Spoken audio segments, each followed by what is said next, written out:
Thanks, Rob, that's great. Yeah, ladies and gentlemen, obviously we've had a very interesting qualifying session, which, by the skin of our teeth, has worked out well for both the drivers. Rob, if I can just have a quick chat with you to start off with, as you may now know, with Colin Turkington's disqualification. Shame. Sorry, no, a good penalty, I should add. You're up into P2. So oh yeah. I believe this is where we all woo now, aren't you? So Rob, talk us through your qualifying. Well, it was messy. There was one point when came down the first corner down the hill, and somebody had gone off on the outside, so they were sort of right then a left, so they were skidding towards the across the grass towards the circuit again. I backed off from watching them. Of course, Hunter's behind me. I backed off rather quick. He's gone off to the right, and there's somebody else spun. There's cars everywhere, absolutely chaotic. So we're lucky to survive the first part of it, and finally just about managed to get that lap in right at the end. And yeah, it was a good one. But since we've been in a little bit of trouble, we've only just managed to keep that because as I came down to the last corner. Moments before, Lee Wood backed his car into the gravel, so there was actually a yellow flag there. But Hunter saved me because on my onboard footage, as I'm overtaking Hunter, who was on a slow lap, I can't see the yellow flag, so I couldn't have known, so they've let me off with that. Thank God, because that would have been back of the grid. But yeah, absolutely over the moon, and yeah, I sort of owe the boys a successful, easy weekend after the amount of work I caused them at Croft. So well chuffed, yeah. Good stuff. You struggled trying to get a clear lap at some points. We were watching here and looking out over the remainder of the circuit, and I think there was just a couple of points you managed to get a clear lap. The last lap was obviously your quickest. Was that when you got pretty much the circuit to yourself? Yeah, I'd had a couple before that. But I brought in the tyres slightly wrong. The front left tyre just wasn't gripping, so I'd land over the chicane and the front would just slide out from under me. So I backed it off and just let it all level out for a couple of laps, and went again. And yeah, just about got that lap in, so I was lucky. Excellent, thanks. But if Hunter, we can just talk to you briefly about your position again, the superb qualifying position for you. You had a little bit of a moment down at the corner in the gravel and managed to get out early on in the session. Can you just talk us through that? Yeah, that was actually the same incident with Rob. So I came over the brow of the hill behind Rob, and I saw one of the Autosport cars sliding across the left-hander, and I thought, right, he's going to stay there. Then he started coming across the circuit, and I think it was either Jackson or Welch, one of those two guys. They went to the right. Rob went to the right, I was right behind all of them, all the three cars in front of me with nowhere to go, so I had to take the grass and go back across from sort of across the apex of that one, and then span around, ended up facing the wrong direction, and sort of nose first, straight to looking at Ollie Jackson's eye, I think it was. And I had to sit there for a minute or two while the cars came past, and finally managed to get a gap and turn around. But thankfully, no damage. Didn't make any gravel trap, and didn't do any damage at all. Just kind of spun the car around, came in, checked over, and it was fine. But I had one thought when I was coming down, I couldn't stop it, so I was thinking, God, I'm going to straight the back of Robert, taking him out as well. This is funny, isn't it? That's he's mentioned you and you mentioned him, and he all seems to be in front of you for some reason and causing you grief. Are you bringing bad luck to Mr. Abbott? Are you, Mr. Austin? Well, I was trying to be nice. I was trying to help out by giving him a tow and leading him around and stuff. But yeah, I sort of just brake tested him by accident instead. Marvellous. Well, congratulations obviously to both of you. They're a good set of results. So, Rob, while you got the mic, then going into tomorrow, obviously confident hopefully for P2. Do you think you can get toured off by the end of the first lap? Yeah. Yeah, with this long first gear, it's really, really difficult. It's obviously very easy for the car to bog down. It's like start pulling away in your road car in second gear. But also if you are too aggressive with it and spin up the wheels, then they spin up a lot quicker because of the longer gearing, so it's a lot harder to control. But if you get it absolutely bang on, which is a much smaller window, so it's much harder to do than it was before, it's still pretty quick off the line. So yeah, fingers crossed if I get a good start. But I do think that you know, our race pace is always our strong point, and even qualifying this far forward, our race pace is still our strong point. I've got the super softs on in race 1, so even if I don't lead into turn 1, Sam Claude's not getting away. Excellent. And Hunter, if I can just ask you then, if we start to see that the weather play a part in tomorrow's racing, which is every possibility with the way that the weather changes here, going to make life very interesting. Have you sort of got some contingency plan up your sleeve if we all have to start on wets? Well, to be honest, the car actually felt great when it was raining. I was really surprised. Rob said, "Oh, a couple of years ago when it rained here, the car felt really bad, and it was a nightmare to drive."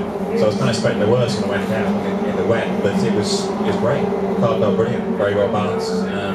Not great over the curves, but nothing is around here. The curves are so slippery, and yeah, felt good. I think you've got to make a plan because it rains 5 to 6 times a day here, no matter what time of year it is. But so we're going to see some rain tomorrow, even though the forecast said it'll be fine. Excellent. And I think we can all congratulate Hunter on getting married. I think we've all seen that on Facebook. Well done. Has everybody seen my selfie at Hunter's? Yes. Yeah. Awesome. That's on Twitter, by the way. You just couldn't even let him be the star of his own wedding, could you? You just had to gate crash like you're normal. So while Hunter's got the mic, has anyone got any questions for the boys before they rush off? Please don't all rush at once to put your hands up, obviously. There must be somebody who's got I'm going to go, yes, I was just going to head for you. You got a question? That's the microphone speaking to it. While he's asking that, can everybody else think of some questions? Because it's always a bit disheartening when we ask if anybody's got any questions and it's just deathly silence. Is there any race discipline you'd love to try but haven't yet? Any race discipline you'd like to try but haven't tried yet? Motorbikes. I've done a few bike track days. Lucy's shaking her head and saying you ain't going anywhere near a bike, mate. Yeah, I was inquiring about budgets for racing bikes at one point, but yeah, Lucy talked me out of that. So tell me, Lucy, why are you not going to let Rob? No, don't talk to me, Ed, please. Why won't you let him have a go on a bike? It's dangerous. Bone of contention. Don't worry, I've got it all under control. I still think that's a no, Rob, anyway. Okay, so, oh, right, good, now we've got some hands, look, that's good. Oh, sorry, Hunter, yeah. For me, I'd actually like to try single-seaters, because I've never... Yeah, well, but yeah, I think single-seaters. So I've never driven slicks or wings. I've never actually kind of went the single-seater route where you do kind of a Formula Renault, Formula 3. I'd like to try something with a lot of aero and see what it's like, because I've never really had that experience. I've got a Ground Effects Grand Prix car you can have a go in. Yeah, I'd look out in the workshop and there was about that much gap for the legs, and it was all aluminium. I thought no. Right, so we've got another question. Yes, my friend. Are you and Manuel were speaking like at Croft after? No, but I have been. Well, I didn't want to confront him because have you seen him? He's huge. So, but every time on the way into work, I've been giving their workshop some stern looks. So I don't know if you know, but on the way into Rob's unit, you actually go past Team Dynamics, having been there a few times. No doubt you did this as you were driving. Exactly that. Yeah. How's that go, everybody? I suddenly feel like I've got some worth now. I can scowl. Who knows? Yeah. Oh, see, for it to take effect, Rob, you've got to take your shades off. That's why nothing's exactly why I've done it. Oh, right, okay. That's really menacing. Ooh. Right, there was another... Who else? Ah, yes, you, sir. Just last, how do you find Knockhill as a circuit to race on compared to other circuits in the championship? Do you find it harder or easier or one of the best circuits you actually attend during the championship? Sorry, so how's... That is one hell of a Scottish accent. So, how is Knockhill harder than other circuits in the championship? How do you find Knockhill to race on in the championship compared to other circuits within the championship? Thank you for speaking slowly.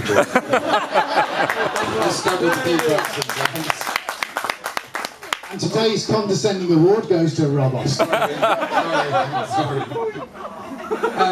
No, Knockhill's brilliant. I love it. To actually drive a lap fully committed around here, it's my favourite circuit. One of my favourite circuits in the UK. Between here and Thruxton, these are my two favourites. Just the amount of curb you take, the air, the undulations, it's brilliant. Racing wise, it's a bit tight. Obviously, we've only really got that one proper overtaking opportunity, so that makes it a bit difficult. You can't get much side-by-side stuff going. But from a driving just from a qualifying perspective, it's brilliant. Would you find the circuit tomorrow too short for the number of cars that's actually? Would you find the circuit actually is too short for the number of cars that's actually racing? Well, I think we've got 31 cars on the grid, and the limit is 32 for the entries for the championship. I think it's because of here, possibly Brands India as well, because they're only licensed. That's the maximum amount of cars they can start. On my track walk yesterday, I was looking at the 30-second grid spot. It's literally right on the outside of that hairpin, and you actually can't line up and point that way. They're going to be pointing the wrong way, so they've got to start on a corner. It'll make it. It'll be, well, I mean, we made it through qualifying. That's going to be the busiest time, and everybody's going in and out at different times and all at different paces. But yeah, race-wise, it'll make it interesting when we get to lapping people. And Hunter, how do you find Knockhill? Actually, it's a great place. I haven't been here very often, so this is my third time here. But the thing which strikes me about Knockhill is just the commitment that you need to the driver throughout the whole lap, because there's so many parts you can't see. It's almost like driving a street circuit. You've got so many corners you go into, you can't see what's on the other side of it. And that's where the commitment comes in, and the knowledge of knowing where the circuit goes, and the trust in what's over the top of the hill or over the top of this or that. I love it. I think it's a great circuit. I mean, like Rob said, Thruxton's great as well, because they're old school circuits where you have that, you've got to have that little extra bit of commitment and a little bit more trust and a little bit more go in you. Love it. We have a special guest here today. We have Matt James, writer for Motorsport. What's your official title? Deputy editor of Motorsport. Deputy editor. And this man knows BTCC probably better than anyone around. What do you think of qualifying today? I thought it was pretty hectic. I actually felt sorry for you guys out there, because finding a clear lap was amazing. When the cars came out of the pits on the first lap, the last guys hadn't finished leaving the pit lane as the quick guys were coming back to start their second lap. So how anybody found the gap, I really don't know.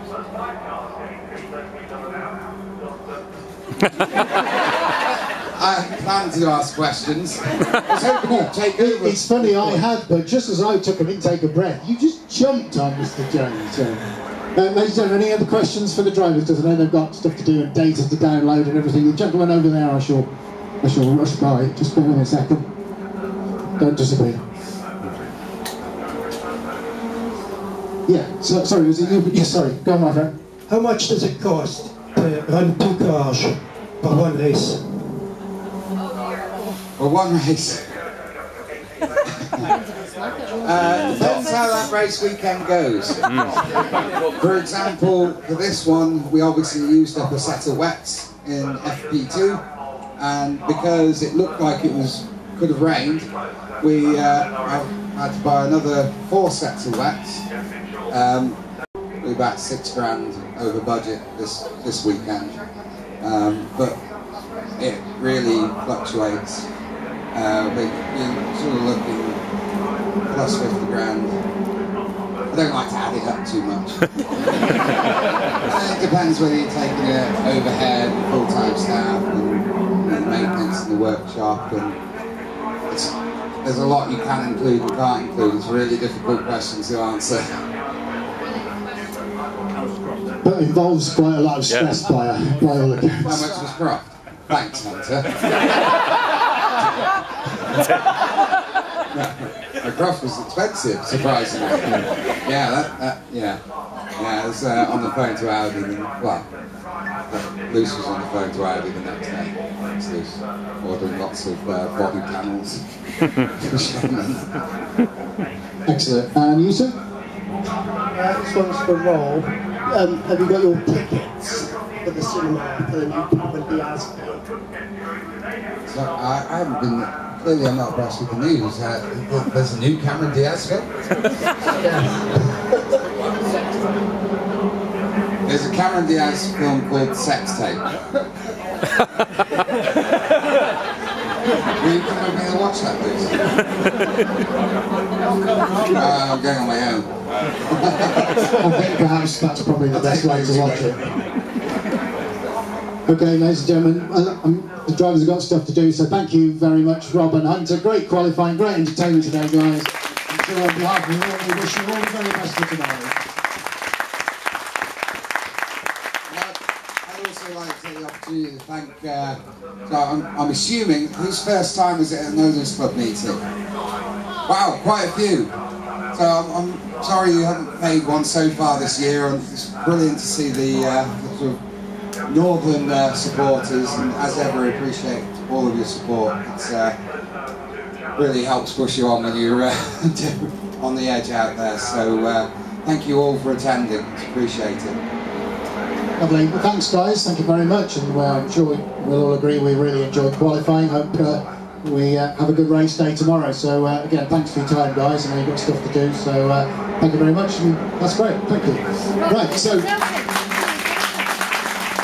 we've got to do a selfie, of course, guys. So that seems to have become the done thing at a race meeting. So it'd be great to see if we can get you all in. So you might. Where we're going to do it from, probably that corner or something, Rob, so we'll have to squeeze in to see if how many people we can get into our selfie. So, have you got your phone on you? Excellent. Right, we'll sort that out.